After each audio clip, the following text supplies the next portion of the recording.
নমস্কার বন্ধুরা, মন্টিস কিচেনে আপনাদের স্বাগত। আপনারা তো রুই মাছের রেসিপি অনেকেই খেয়েছেন, একবার এই পদ্ধতিতে ঘরোয়া মশলা দিয়ে বানিয়ে দেখতে পারেন।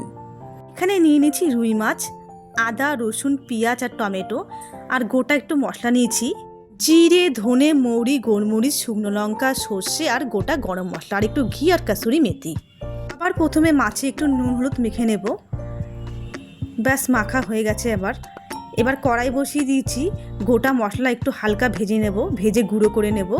আর গোটা গরম মশলা একটু পরে ব্যবহার করব। এবার কড়াইতে দিয়ে দেবো সর্ষের তেল। এবার একটা একটা করে মাছ ছেড়ে দেব। ব্যাস একদিক ভাজা হয়ে গেছে, উল্টে দেব। ব্যাস আমার ভাজা হয়ে গেছে, উঠিয়ে নেব।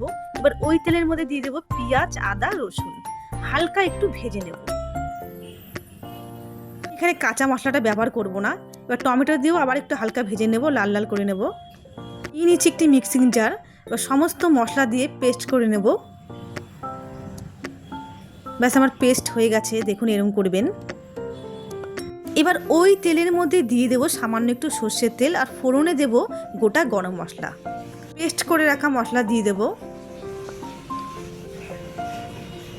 এবার দিয়ে দেব লঙ্কার গুঁড়ো হলুদ গুঁড়ো। এবার একটু নাড়াচাড়া করে নেব। আর কালারের জন্য দেব একটু কাশ্মীরি লঙ্কার গুঁড়ো, আর সামান্য একটু জল দিয়ে 1 মিনিটের মতন কষিয়ে নেব। আর দিয়ে দেবো পরিমাণ মতন জল, দিয়ে দেবো স্বাদ মতন নুন আর চিনি। আপনারা যারা মাছের ঝোলে চিনি পছন্দ করেন না তারা দেবেন না, আমি সামান্য একটু ব্যবহার করলাম। এবার ঝোলটা ফুটে আসলে দিয়ে দেবো একটা একটা করে মাছ ছেড়ে দেবো। উপর দিয়ে দিয়ে দেবো কেটে রাখা ডুমো ডুমো করে টমেটো আর চেরা কাঁচা লঙ্কা। বেশি ঝোলও করব না বা ঝালও না, গা মাখা করবো।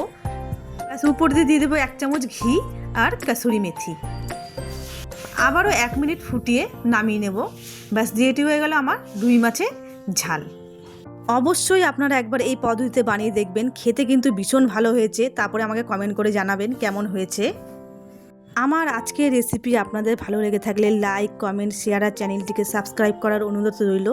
আপনারা ভালো থাকবেন, সুস্থ থাকবেন।